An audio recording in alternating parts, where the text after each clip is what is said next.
How's it going, everyone? Welcome back to another video. So first of all, if you're here, thanks for sticking about and not running away when I ditched the 7M. So it's time to start to get into the 2J build.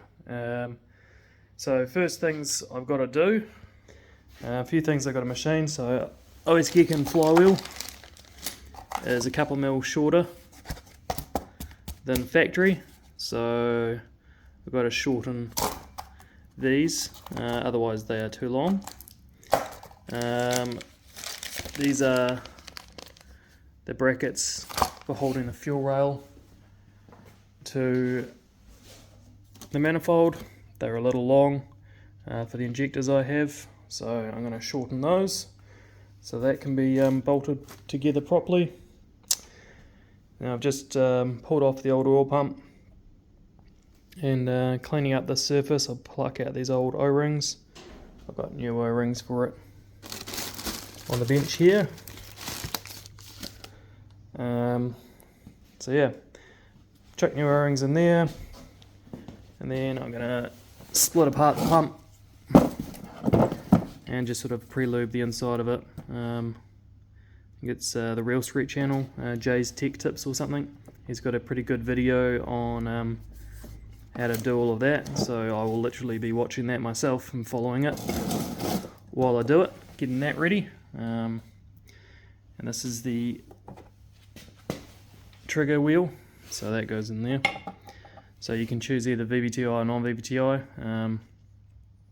I chose the vvti one because it's a single piece, whereas the non-vvti one is either a press fit or tack welded, and they're known to break. So because I'm not worried about what my sensors are going to read or how my sensors are set up, I got to choose whatever one I wanted. So I chose the vvti for that reason. So that is a single piece. So yeah, I'll pull apart this oil pump, pre-prime it and stuff, get it all ready to go. I might just chuck these on a wire wheel, make them look a bit nicer. And yeah, so that'll be, I guess, press a new front main seal in too. So yeah, then I can get that front part of that back together. Hopefully it'll be ready today or tomorrow, but just had to get a new O-ring and stuff as well for the water pump where I took that off. So I'll be picking that up from Toyota possibly this afternoon, and I can get that all front end back together. The sump is in lounge because the heat pump on, because it's cold here, and I'm just struggling to get paint to dry. So I had an AN fitting. I know I can just drill and tap and put a fitting thing on, but I had a dash 12 alloy bung anyway, so I just welded that to the factory sump for the drain. Wanted to run a dash 12 because I kept on being told my dash 10 was too small for the journal bearing hole set. They like to let the oil piss out, so dash 12 this time instead of dash 10. So this is my brand new oil pump. I've just popped out the screws. Where is it? The old smashy twisty tool. That guy there worked out very nicely. So yeah, I've been told that they skimp on oil and stuff on these days for sending out these pumps. So it's a good idea to pop it open and check for any corrosion or anything like that, and make sure that that valve relief isn't stuck and it's not dry or anything. But to be honest, this all looks fantastic. So I'm just going to give it a quick mark, pop all these gears out, and give it a bit of a lube and put it back. So it actually looks like I probably could have got away with just running that, but seeing these guys, Rad Dan and Jay from Real Street, saying it was a sort of must do, sort of put the fear of God in me, and I thought I better do it. Though you'd say this one looks very, very nice. As I suspected, it looks beautiful in there. There's no corrosion on any of these gears, top or bottom. They are dry, to be fair, but there's no corrosion on them, so I'm just going to oil these up. Just going to undo that, pull this guy out and give this a bit of an oil up, make sure it runs freely, and bit of Loctite back on those, and put it all back together, put the front seal in, and should be getting pretty close to assembling the bottom end.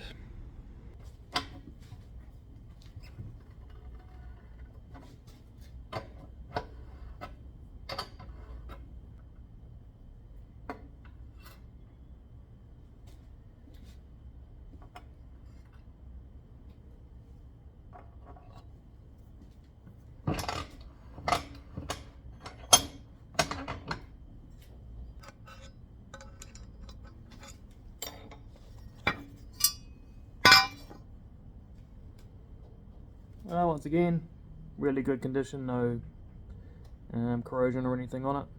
So yeah, just a bit of lube on it, back together. Seems like for the most part this was a rather unnecessary process for me, but didn't take very long, so can't hurt to do it. So time to stick this back together now. The seal's in. Just going to put a bit of lubey around there and on the back side of that gear, and so that everything's sort of a bit protected for initial startup. I've been down and got some blue Loctite now, so a little bit on the end of those. And we'll torque this to 8 foot-pounds. Hopefully my torque wrench is accurate enough to do that, because it starts at 10. So I get the feeling the torque wrench wasn't going to like doing 8 foot-pounds since its minimum is 10.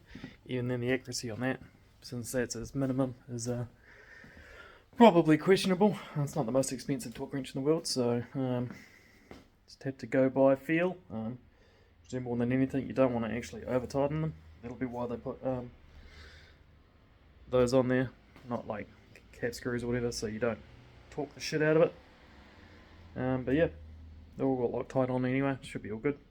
So now I can yeah, put some sealant on and bang on the oil pump and bang on the rear main seal and put on the pan and basically getting this block all dressed up, ready to go. Well, that is the new GT oil pump installed now. So the main reason for that is being able to use cam trigger sensor. So yeah, that's all siliconed up and all ready to go and pre-oiled. So now I'll chuck the rear one on and then could probably chuck the sump on it. Alright, new rear main is in. I'm not going to lie, that one was a little bit of a prick to do while it's on the engine stand, but managed to get it in there. The rear main's all seated nicely, not pinched or anything, so that's good. Yeah, we'll seal it up sometime. Well, I would have had the sump installed, but I forgot the O-ring for the pickup. Not used to these things. Motors having O-rings and being proper everywhere. I'm used to just paper gaskets and silicone with the 7M. So what I'm doing right now is I'm just chasing the threads with a tap M11 1.25 and just cleaning them out and getting them ready for the ARP studs. So I'm using a bottoming tap with this. And so far it's sort of proving to be a relatively worthwhile exercise, as towards the bottom you can feel a bit of junk in there. Getting that sort of crud on all of them, so it's definitely worthwhile cleaning them out to get some even torque on the head. We've got the water pump on now, crank trigger, crank sensor, and the tensioner for the cam belt. Engine mounts are now actually mounted. That's my dash 12 drain for the turbo. Got a, don't know if I mentioned, but from Franklin Performance, threaded part for the block, but you can actually do it up with a tool. And then I've got a new oil filter relocation brackety thingy coming, which should have 2 fittings on top, hopefully. One for oil pressure and one for running the VVT line. And then I plan on, at the back of the head around about here, there's some balls.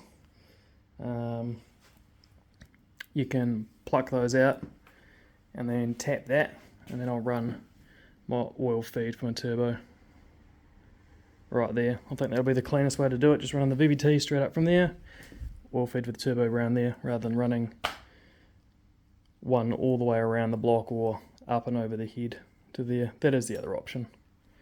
I'll sort of toy with that when I get the head back. So I've had the notification that the turbo manifold's been shipped. Set the intake manifold off to be powder coated because I thought it was going to be a bit longer, but it's alright.